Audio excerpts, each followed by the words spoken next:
Hello, I'm Stephen Robinson. Welcome to the Play Typer Guy podcast, and I am excited to welcome Jamie Frevele, um, a writer at Mediaite and a just general accomplished creative person who I'm thrilled to speak with in person. Thank you for joining us. Thank you for having me. I'm super excited because I feel like I've followed you online for a really long time. So meeting you in person is very, very cool. So Jamie, you are a big fan, as am I, of the series The West Wing, Yeah. which is celebrating its 25th anniversary. It debuted September 22nd, I believe, 1999. Obviously, I have encountered, I think you had shared one on your Substack, many stories of like the end of the West Wing era and so forth with the recent, obviously disappointing election results. Though what I'd love to talk to you about is your thoughts on the West Wing and specifically how it was sort of always an alternate reality, no more so now than in 1999. I think just the last couple years of the Clinton administration, and I didn't actually start watching it until um, the second season finale, Two Cathedrals, and that was after Bush had won. And then from then I was watching it pretty much live. So yeah, please tell me about your interest in the show and how you started watching. So I'm an early adopter. I was watching it from the actual start. It premiered when I was 19 years old and I didn't know anything about politics. But I remember just thinking, first of all, there's so many cute boys on it. I'm very interested in all the very attractive men that are on this show. But when I finally tuned in and the pilot came out, it was the first time I'd ever seen something marketed as a drama that was also so hilariously funny. Mm-hmm. And it was such a great pilot because it really showed us a bunch of characters who were very flawed people. Like they made a lot of mistakes, but at the same time, they were giving us every reason to root for them. And I think that that was the magic of the show, was that we're watching not real, but relatable human beings who happen to run the beating heart of the country, which is a little scary to think about, especially when you take into like a show like Veep, like something that is a direct, descendant of the West Wing, I believe. But it's a really magical thing that it's like just a bunch of people who have really great ideas and good ideals, and just a spirit in them that they're like, they want to be public servants, and they give their lives over to this. They don't get paid well, their social lives suffer, but like they've got something in them. They're just wired in a certain way where it's like, I need to do this because this is what I was always meant to do. And I plus it was just hilarious. It was great. Yes. It was just great writing. Like we were right before we started, we were talking about your wife being a fan of it and having a dream of being like a politician. I never had that dream. I just wanted to I wanted to write like that. I wanted to write as well as Aaron Sorkin did. And at the time I wanted to be an actor, so I wanted to be an actor as on the caliber of an Aaron Sorkin show. That dream is dead. But from the time I was 19, I just wanted to learn how to write that well. And I've watched the show. I also have all the DVDs. I have that solid physical media. It's right on that shelf, right back there. The first 4 seasons, which I consider the only real version of the show, and the rest are just the crappy reboot. That's just me. But I would watch the show every few years, and it would always feel different because it got me to go back to college for political science, and where I also studied media. And it was a different watch in my 20s. It was a different watch in my 30s. It was a different watch in my 40s. And as I got older, the show always meant something different and new to me. And that brings me to kind of now where I watch I think about the show. I haven't been able to watch it. I don't know when I'm going to be able to again, but there's just something about it where it really is a fantasy now. And it always was. It was a show that was created. It's really hit its stride during a Republican presidency, and this is very clearly a Democratic president, but it just seems like it's even further away now. Now it seems like seriously science fiction fantasy. It just seems so far away. It really felt like, thinking about what all those characters stood for and what that show stood for, it seems like that's dead. But as much as the Republicans were idealized, so were Democrats. Of course. This was not all of I think either you had made this observation before. It was like all of Bill Clinton's womanizing was given to the vice president, Joan Home. So essentially every negative trait Bill Clinton had was given to John, a peripheral character. And everything we kind of admired about Bill Clinton, although he wasn't, Bartlet was not a working class. He was very much a blue blood. Blue blood, but his intelligence and his insightfulness was sort of idealized, or it was focusing on these sort of, as you said, an ensemble based on the people, or sort of the inner workings of the White House. It's a great idea. I think the president begins to take more of a role, though at the time that was sort of to be a contrast to Sorkin's film, The American President, which I assume you've seen, with Michael Douglas, which is definitely his story. And this is about kind of those characters. And then later it becomes, Sheen is such a compelling character. He was just such a I love Bartlett so much, just as a person, just as a general character. Like, presidency aside, like, to watch that man struggle with his morals, with his just every part of his personality. He was one of the most human characters on television, flawed, of course, but not always perfectly written. It's a TV show. We can't expect, you have to adjust your expectations, I think. Yeah. And it's like, what do you really want from your TV show? I don't need it to be perfect, but I need it to be entertaining, and he always really was. And Martin Sheen is he can be so quietly compelling to watch when he's struggling. And then when he blows up, it's just like, ugh, like into cathedrals where it's just epic. Yeah. Like, look at this guy go, yelling at God in a church. I'm sort of miming him throwing a cigarette at one point to Leo, like, screw it, I'm gonna do it. Yeah. Get the big, when he decides to give his Manchester speech in one episode. This actually, and to sort of bring this around, you'd mentioned the show Veep, and I think I've written something about this, of how,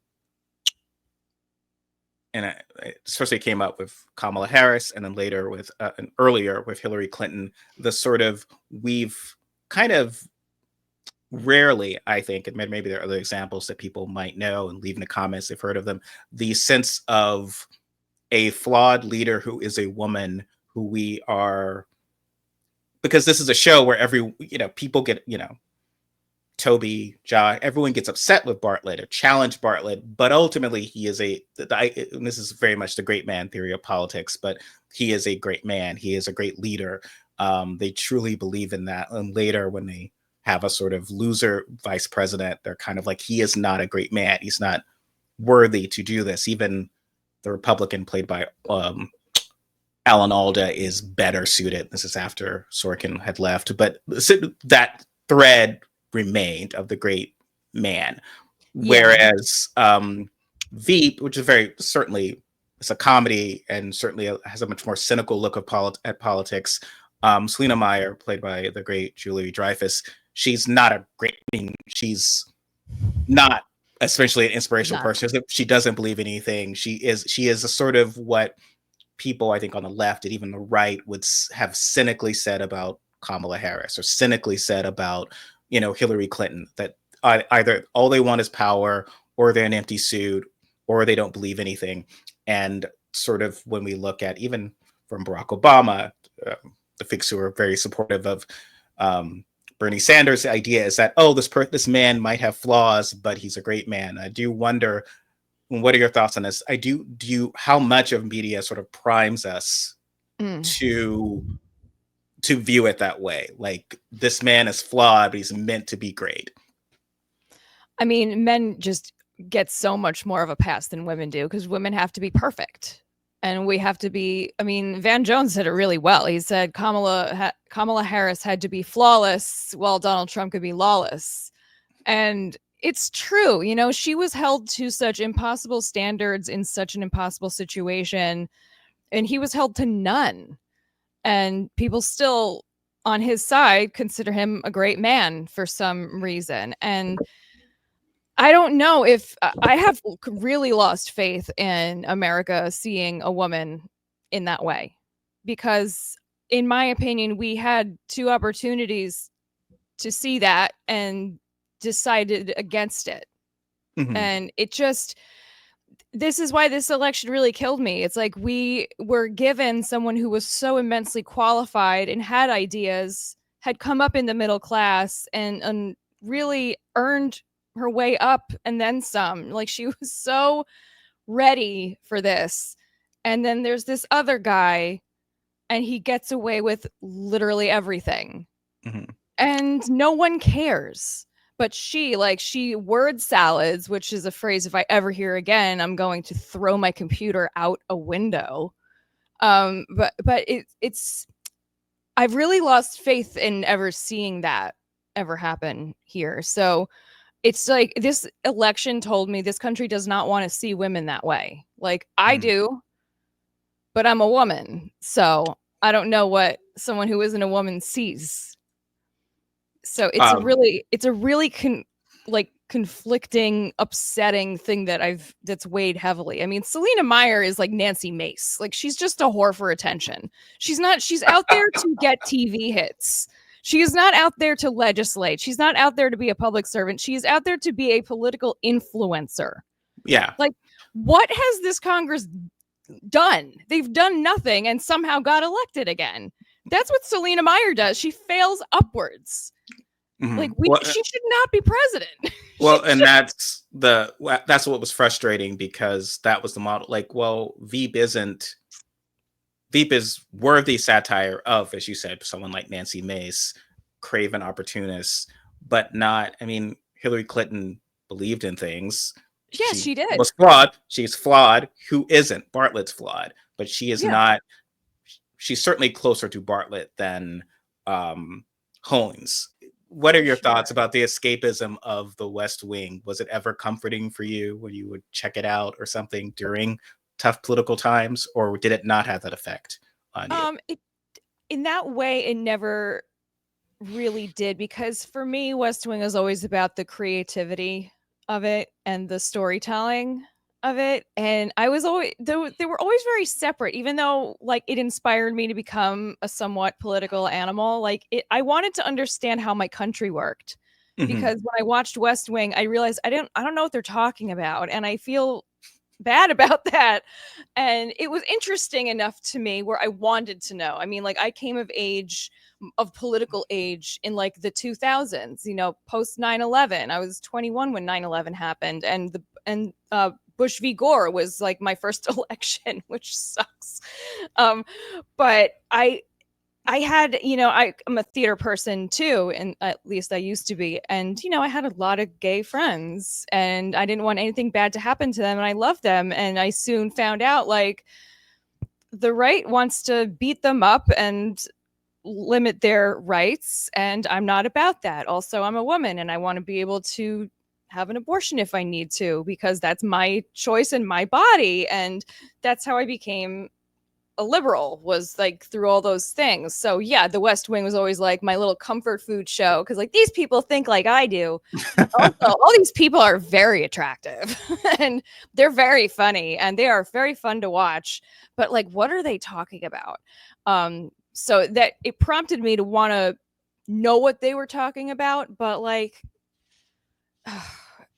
I watch it for different reasons. Like, right now is such a hot political like nightmare. And I feel like if I watch it, I'm just going to be depressed more, because they on a TV show like this, like, they fight and they win, or they fight and they lose, and they just pick themselves back up in the next episode. Hmm. because it's a TV show and we're rooting for them. And even if they lose, they come back and we get to watch them come back. And in real life, there is so much uncertainty that it's like, I don't know. It's like I don't want to watch The West Wing without knowing what's going to happen in real life, and especially now, like we have no idea what's going to happen, but it's not going to be good. I mean, there were way too many people believing that the 2020 election was fraudulent. Like they believed it, and they didn't let it go at all for 4 years. They Hmm. just believed lies. It's honestly like I had to watch Fox News for Mediaite, and it's honestly like watching a different part of a multiverse. It's like watching a dark multiverse news show. It's a whole different universe of facts. And they do not know how to lose. They have no desire to cooperate or concede or the word is just on the tip of my brain, reach across the aisle. They have no desire to do it because it looks weak to them. See, what I'm thinking of while we were talking about this and while you were talking about this was like the moment at the end of season 2 and Bartlett is, he's declared re-election. He's about to give a speech and someone doesn't know what a word means. And he goes, if they don't know it, they can look it up. Like, I'm not going to talk Hmm. down to people. And it's like that's the fantasy, is a democratic president acting like a republican saying, fuck your idiots. I don't care if people don't understand it, they should look it up because they need to understand how their country works, they need to understand basic vocabulary. And also when he, in the season 2 premiere, when he was talking, they were showing his campaign, he was talking to a dairy farmer and he's like, yeah, I screwed you on that, you got hosed. I wanted milk to be less expensive. Like, oh, that's, Yeah. it's that was like his weave. That was the weave. That was the Bartlett weave. It's just, in other words, honesty. Also, he had a working brain, so there was Yeah. that. That's one of my favorite scenes in that, and it's what actually gets Josh to move from Hoynes' campaign to Bartlett's, because Bartlett believes in everything. He has the great line previously, Josh does, with Hoynes, of like, I don't know what we're for other than winning, and the other guy I'm not not winning. winning, And which he is goes, a lot that's of, a start. yeah, exactly. Well, that's which is a lot of what politics sort of is now. West Wing is very much about American exceptionalism, and I think there's been that sort of, what I think the Trump campaigns have proven was that that's been sort of a myth. Like, what no one likes to feel that when they look up at someone, sort of Superman theory, it's like, oh, I could be this person. They want to sort of, I'm already that person, Mm. and my worst instincts, my worst flaws, um, you know, uh, Are validated. are validated. So it's easier to do that because someone had asked, I'd seen online. So when Nancy Mace is going after Sarah McBride, the first trans member of Congress, in a very dehumanizing way, Yeah. um, and someone said, "Well, this must prove that inflation or grocery prices was never really an issue." And I was like, "Well, no, actually, my theory is that if it was not an issue, it's easy to then use propaganda to say, actually, it's all fixed." I think it is an issue for people. They identified it. They don't know how to fix it. They have no solutions. So, and I've seen some, I think, again, more less cynical Democrats say, okay, well, once they can't fix these things, the public will turn on them. It's like, well, no, they know they can't fix it. They're going to already, what we're seeing now, it's like, okay, well, let me stir up more hatred against a vulnerable group. If I find 1% of the population who I can demonize, they don't have enough power to hurt me, and I can hurt them. And that's enough. And you see responses to Nancy Mace, I think Megyn Kelly referring to Sarah McBride as a fake woman, who is, because it's not enough. you sort of you should feel shamed, right? That you don't want a black person in your neighborhood, or you didn't want to drink from the same water fountain as a black person. So instead of like addressing that shame, you just project it, and it's their fault. They're lowering your property values. They're on, how dare you make me feel bad about this? And Yeah. that's what they're saying. Like, I won't be bullied by Sarah McBride. So you have Nancy Mace. I won't be bullied by a trans woman I am singling out for dehumanization. So it's like this gaslighting. And again, you would get ideally a great moment from Toby. I was Toby. I wanted to be Josh. I wanted to have a Josh, me and Donna. That was never, I was a Toby at heart, even in my 20s. Yeah, I see. What's funny is that I started the show really loving Josh. I was a Josh girl. I was a big Josh girl, and then I realized later on, like, oh, Josh is an asshole. Josh is very good at his job, but he's a horrible person. Like, he'd be a terrible boyfriend. And I think just as I got older and I realized, oh, maybe you shouldn't be with guys who treat you like shit. And I was like, oh, I think I'm a Sam girl. I think like Sam or Charlie. Charlie's easily the best boyfriend on the show. Now Charlie's great. Charlie's the best. Toby's a little clingy. He's a little clingy. Bless his heart. I love him so much.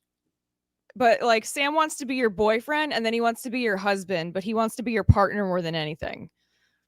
Josh just wants to fuck you, and then if you can't help his career, then we're probably done. If we're doing fuck, marry, kill, we have to disqualify Charlie because he's already the winner of everything. Yeah, exactly. Yeah. Except kill. You have to keep him around because he will throw himself in front of a train for you. But like, if we were doing fuck, marry, kill, you fuck Toby, you kill Josh, and you marry Sam. That's just how it goes. But like, I loved watching Sam as a writer, and I felt I related to him as a writer. And his idealism was always really sweet, even though it caught up to him in bad ways. But he was in his 30s. Like, that's what's weird about The West Wing is watching it as I got older and as I got closer to all of their ages, and then eventually surpassed them. Yeah, it's like, wait, I'm Toby's age now? That's not right. Like, I'm 10 years older than Sam? That's not right. That doesn't make sense. I watched the show when I was Zoe's age. And now suddenly, like, what? And of course, the great Allison Janney as CJ Craig. Of course. She was one of, if not my favorite character on the show. The most unenviable job on that show. And often, when Josh botched a press conference with a secret plot to fix inflation. President's got a secret plan to fight inflation. Do you support his secret plan to fight inflation? Can we just talk about that scene for a second? Because what Tommy Schlamme, the director, was always so good at was like casting a pall over a scene when somebody fucked up so hard. Like, when the feeling of the general sense, and there's nothing verbal about it. It happened in the Oval Office when the president took too many painkillers, and Toby accidentally made like $125,000 off of, like, I guess stocks or something, or shares, and Sam was like, "I got it." He declines to take a government salary except for $1 and just cashes in his money. And Bartlet's like, "Great!" And he goes, How you feeling, Toby? How you feeling, big guy?" He goes, "Screwed with my pants on." Like, that feeling of being screwed with your pants on. When Josh walks out of that press room, there is just this like feeling of like there's like a dense thickness of shame just in the air, in the way that scene was just made. It's like the actors, the direction, it all just like, what the fuck just happened? It's like a fucked with my pants on moment. So good. They But yeah, have great. I had seen it, comment upon that like no one the dialogue was unrealistic. That actually frustrates me as a writer because yeah, yes, dialogue should be unrealistic it's a because TV there's show. that's why you're not watching me at home. There are many reasons, but that like no and I think when people have tried to sort of kind of on the Barton Fink thing, right? Like the common man, like no, people don't. And so am someone who liked His Girl Friday and I love Rapid Fire, I love The Walk and Talk, and I loved that sort of style that Sorkin had. Um, and I was a big fan of A Few Good Men for similar reasons. And kind of those lines. Yes, I like a world where everyone I'm watching is witty because that's why I'm spending my Wednesday at 9 o'clock with them and not just with myself, right? Like that, I Yeah. everyone is witty, everyone's funny. So as a writer, I very much enjoyed um, Sorkin's dialogue and certain style.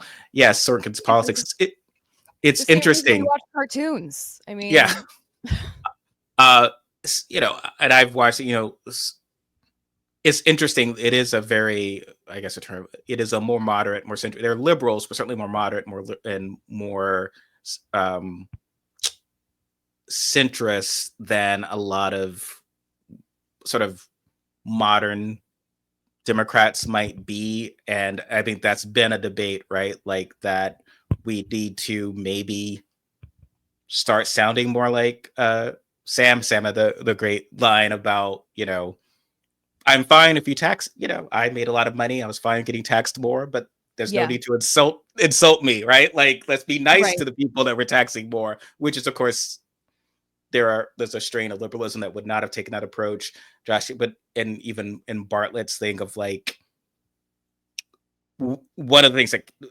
there's been discussions about that, about like he had said this is a battle I can do more good. I think it was a with a donor who was gay. I can do more good by not making this statement that's going to alienate. Here's the good I can do, and here's why I can't make this statement, which is some conversations I've seen now, right, about Yeah, certain things yeah, like sometimes politics is about moderation, saying things a certain. I mean, that's the job. That's why you have a Josh. That's why you have a CJ. You say things a certain way. It doesn't mean that you are not supportive of reproductive freedom or queer right. people or whatever, but you've got to win the election. And I think that was, in a way, we talk about the fantasy world of the West Wing, but I think they were realistic, I think, in that sense, in how they approached politics. What are your thoughts on No, that? it's the chess game. It's why this politics is is chess and not checkers. Like it's not straightforward, and there is a lot of that goes on. That is an honest truth about it, and sometimes you have to make deals with the devil. I mean, like in the very first episode, they were dealing with the religious right. They were who, by today's standards, pretty tame. Yeah. like, like, have they met Alex Jones? Because well, everyone at Fox News is basically like that now. Um, but yeah, it's a whole ass country, and you can't talk to one little specific group without like pissing off another group. It's just you just can't please everyone. And you can't please all of the people all of the time either. So you have to find ways to win. Even if it's like not all about winning, if you are a true public servant and you do have that wiring that makes you want to serve people, you have to find out the best ways to serve people. And sometimes that means going against somebody else for some reason. It's so complicated and it's so hard to explain to people. Mhm. But yeah, it's like we saw Bartlett struggle with that. Like he didn't want to let somebody be executed, but he struggled with that. And we Yeah. watched him struggle with that. And that was what was so great about Bartlett, was that we watched him struggling, not just as a president, but as a person. And they all struggled like that. They brought sometimes their personal baggage to work, and they couldn't ignore it because it's just so overwhelming. And sometimes they would have to concede defeat when they didn't want to, or they had to shake someone's hand they didn't want to shake.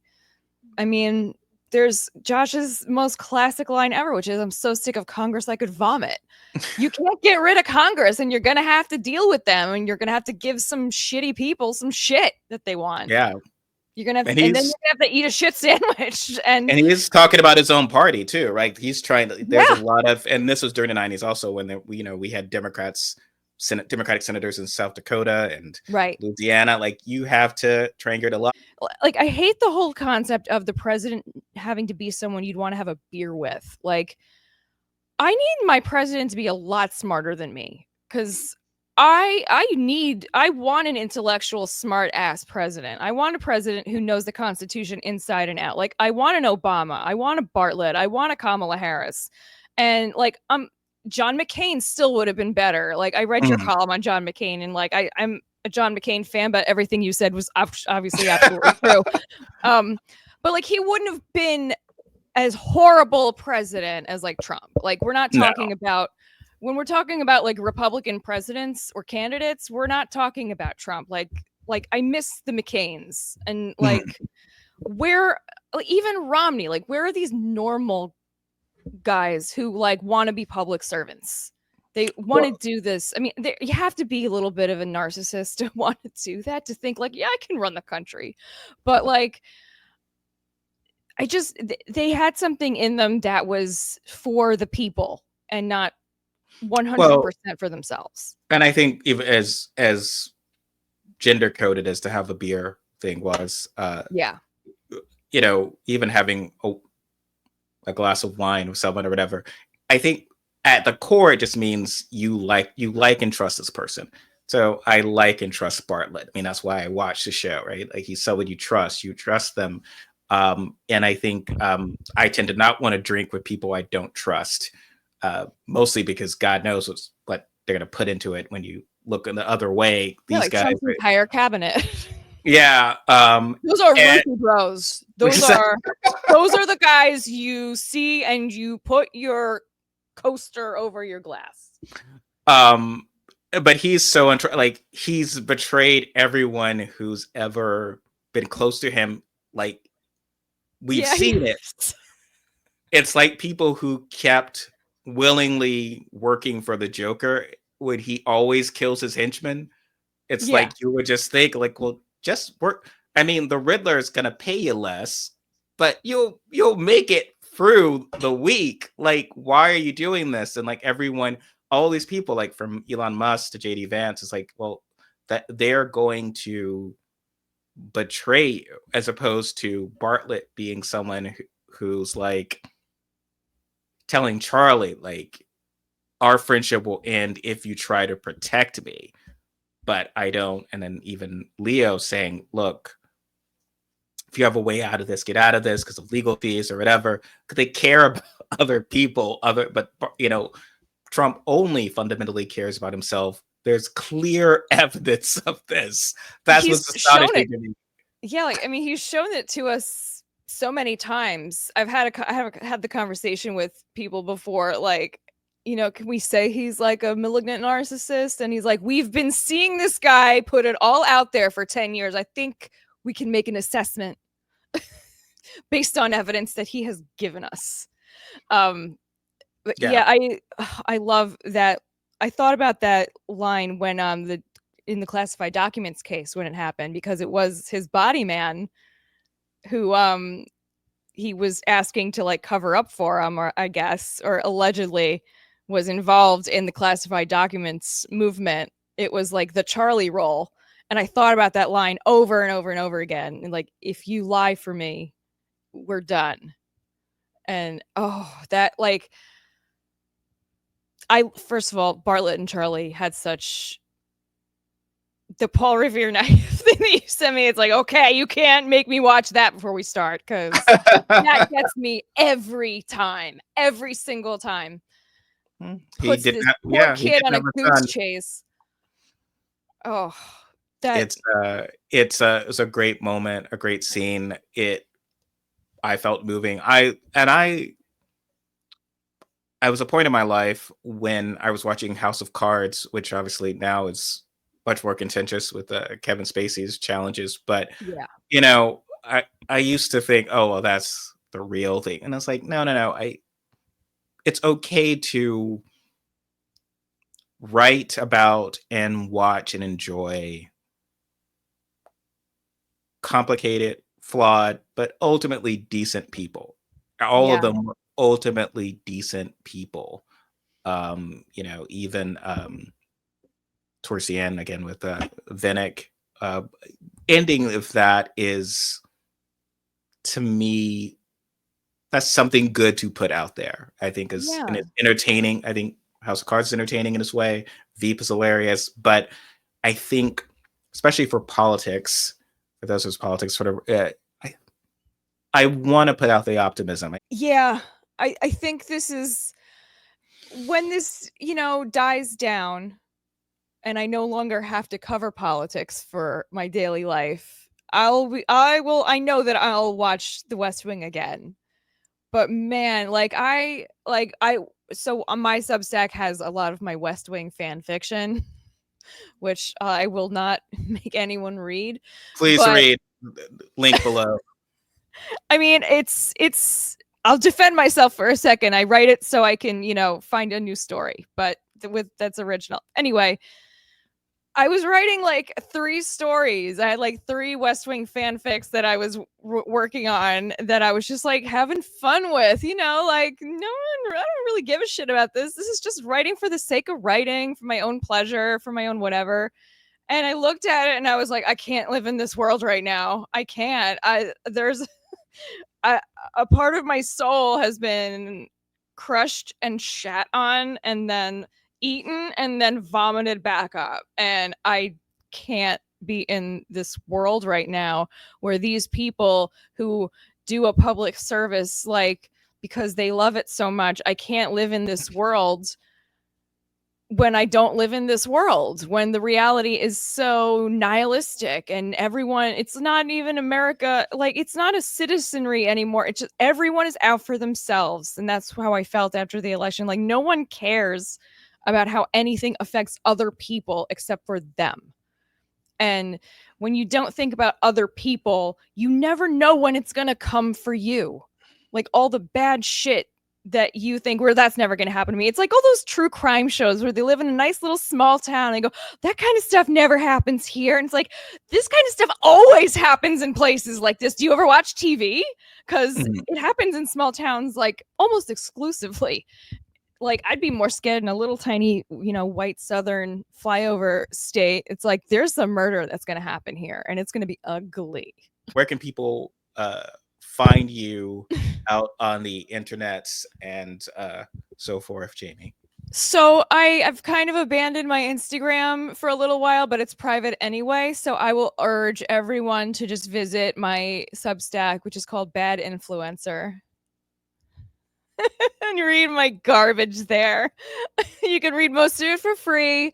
If I post original fiction, not fan fiction, but original fiction that comes from my very own heart and my soul, I am charging money for that. But like it's gonna be like recipe posts where there's a whole bunch of free garbage before the recipe that you don't really want to read, but it'll be like the opposite because the part that you want to read will be for free and then you'll get to the paid part where you can be like, nah, whatever.